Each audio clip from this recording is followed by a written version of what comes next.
નમસ્કાર. આપણી આસપાસ જે આ લીલોતરી દેખાય છે એની પાછળ એક જબરદસ્ત વાર્તા છુપાયેલી છે. આ વાર્તા છે કરોડો વર્ષોના સંઘર્ષની અને પછી વિજયની.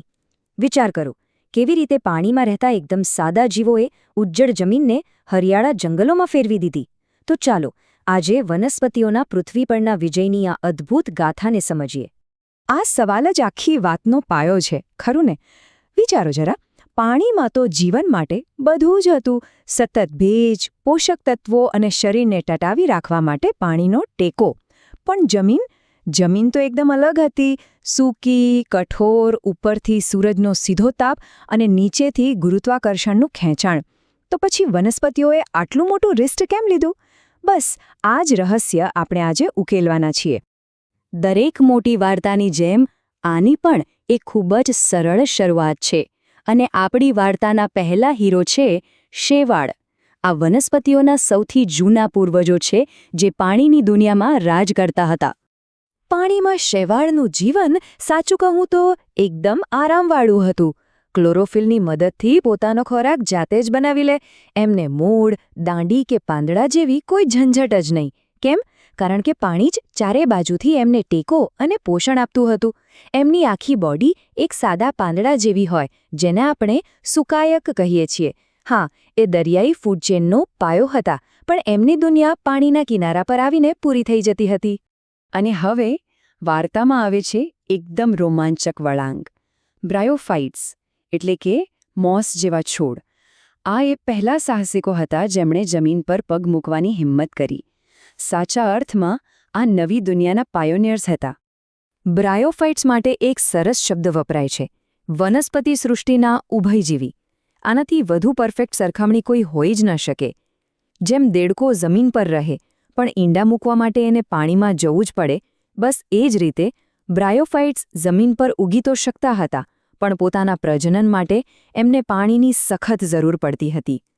હવે આ પાણીમાંથી જમીન પરની છલાંગને બરાબર સમજવી હોય ને, તો વનસ્પતિ જગતનો એક બહુ જ રસપ્રદ નિયમ સમજવો પડશે. એ છે પેઢીઓનું એકાંતરણ. સાવ સહેલા શબ્દોમાં કહું તો, દરેક છોડના જીવનમાં બે અલગ અલગ રૂપ વારાફરતી આવ્યા કરે છે. તો પહેલો તબક્કો છે જન્યુજનક. જુઓ, જન્યુ એટલે પ્રજનનકોષ. તો આ છોડનું મુખ્ય કામ છે નર અને માદા જન્યુઓ બનાવવા. બ્રાયોફાઇટ્સમાં આપણે જે લીલોછમ ભાગ જોઈએ છે ને, એ આ જ જન્યુજનક છે. એ હેપ્લોઇડ એટલે કે એન હોય છે. મતલબ કે એની પાસે રંગસૂત્રોનો ફક્ત અડધો સેટ જ હોય છે.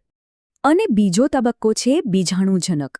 જ્યારે નર અને માદા જન્યુઓનું મિલન થાય ત્યારે એક આખો કોષ બને, જેને આપણે યુગ્મનજ કહીએ છીએ. એની પાસે રંગસૂત્રોનો પૂરો સેટ એટલે કે 2n હોય છે. આ યુગ્મનજમાંથી જે નવો છોડ ઉગે ને, એ છે બીજાણુજનક. મોસમાં તો આ બિચારો એક નાનકડી દાંડી જેવો હોય છે, જે પેલા મુખ્ય લીલા છોડ પર જ ઉગે છે અને ખાવા પીવા માટે પણ એના પર જ આધાર રાખે છે. તો હવે બ્રાયોફાઇટ સામેના પડકારો એકદમ સ્પષ્ટ છે. એક તો એમની પાસે પાણીને ઉપર પહોંચાડવા માટે કોઈ પાઇપલાઇન સિસ્ટમ નહોતી, એટલે જ તેઓ જમીન પર નાના અને પથરાયેલા જ રહી ગયા. બીજું, પ્રજનન માટે પાણી વગર ચાલે જ નહીં. અને ત્રીજું, એમનો જે મુખ્ય છોડ હતો જન્યુજનક, એ જમીન પર ટકી રહેવા માટે બહુ મજબૂત નહોતો. બસ આ જ મર્યાદાઓ તેમને જમીનના સાચા રાજા બનતા રોકી રહી હતી. અને હવે વાર્તામાં આવે છે ઉત્ક્રાંતિનો બીજો મોટો કૂદકો, ટેરિડોફાઇટ્સ, એટલે કે હંસરાજ જેવી વનસ્પતિઓ. આ લોકો એક એવો ક્રાંતિકારી ઉપાય લઈને આવ્યા જેને તેમને ઊંચા વધવા અને જમીન પર રાજ કરવામાં મદદ કરી. આ ટેબલમાં જ આખી ક્રાંતિ છુપાયેલી છે. ટેરિડોફાઇટ્સે પોતાની અંદર એક આખી પાઇપલાઇન સિસ્ટમ બનાવી લીધી, જેને આપણે જલવાહક અને અન્નવાહક પેશી કહીએ છીએ. આનાથી એ લોકો પાણીને જમીનમાંથી છેક ટોચના પાંદડા સુધી પહોંચાડી શકતા હતા. અને સૌથી મોટો બદલાવ શું આવ્યો ખબર છે? હવે એમના જીવનચક્રનો મુખ્ય તબક્કો પેલું નાજુક જન્યુજનક નહીં, પણ એકદમ મજબૂત અને વિકસિત બીજાણુજનક બની ગયો. બસ આ જ કારણથી ટેરિડોફાઇટ્સને જમીન પર આક્રમણ કરનાર પહેલી સાચી વનસ્પતિ ગણવામાં આવે છે. એમની પાસે હવે સાચા મૂળ, દાંડી અને પાંદડા બધું જ હતું. અને આપણે જે હંસરાજનો છોડ જોઈએ છે ને, એ હવે દ્વિગુણિત 2n બીજાણુજનક હતો, જે જમીનના પડકારોનો સામનો કરવા માટે ઘણો વધારે સક્ષમ હતો. જો કે ટેરિડોફાઇટ્સે ઊંચાઈ તો મેળવી લીધી, પણ એમની એક નબળાઈ હજી પણ બાકી હતી, અને એ હતી પાણી પરની નિર્ભરતા. બ્રાયોફાઇટ્સની જેમ જ એમના પ્રજનન માટે પણ શુક્રાણુઓને પાણીમાં તરીને જ ઈંડા સુધી પહોંચવું પડતું હતું. આ એક જ કારણથી તેઓ સાવ સૂકા વિસ્તારોમાં પોતાનો પગ પેસારો ન કરી શક્યા. અને હવે આવે છે આ વાર્તાનો અંતિમ અને સૌથી નિર્ણાયક અધ્યાય, જેને આપણે બીજ ક્રાંતિ કહી શકીએ. જિમ્નોસ્પર્મ્સ અને એન્જિયોસ્પર્મ્સ દ્વારા બે એવી શોધો થઈ, પરાગ અને બીજ, જેણે વનસ્પતિઓને પાણી સાથેના પ્રજનનના બંધનમાંથી હંમેશ માટે આઝાદ કરી દીધી. આ બે શોધોએ તો આખી ગેમ જ બદલી નાખી. પહેલું હતું પરાગ, એટલે કે નરજન્યુઓ માટે એક ટ્રાવેલ પેકેજ. હવે એને તરવા માટે પાણીની કોઈ જરૂર નહોતી. પવન કે જીવજંતુઓ એને ગમે ત્યાં ઉડાડીને લઈ જઈ શકતા હતા.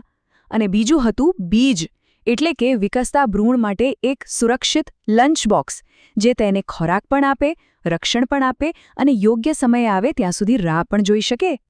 હવે આ બીજવાળી વનસ્પતિઓની પણ બે મુખ્ય ટીમો છે. એક છે જિમ્નોસ્પર્મ્સ, જેમ કે પાઇન વૃક્ષો. એમના બીજ શંકુ પર ખુલ્લા કે નગ્ન હોય છે.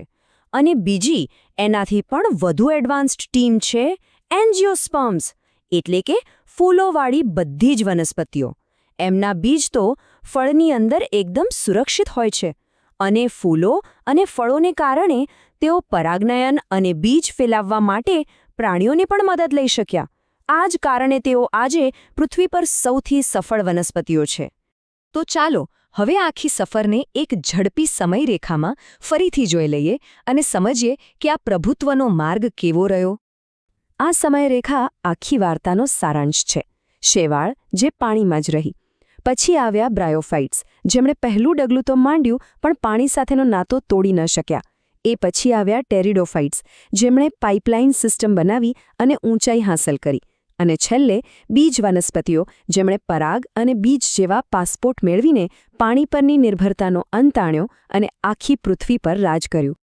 જો આ આખી વાતમાંથી માત્ર એક જ મુદ્દો યાદ રાખવો હોય તો એ આ છે: સમય જતાં નબળા અને પાણી પર નિર્ભર જન્યુજનક N તબક્કાનું મહત્વ ઘટતું ગયું અને મજબૂત, જટિલ અને જમીન પર ટકી શકે તેવા બીજાણુજનક 2N તબક્કાનું મહત્વ વધતું ગયું. બસ આ એક જ બદલાવ જમીન પર વનસ્પતિઓના વિજયનું સૌથી મોટું રહસ્ય છે. એક નાના કોષવાળી શેવાળથી લઈને આકાશને આંબતા વૃક્ષો સુધીની આ સફર ખરેખર અદ્ભુત છે.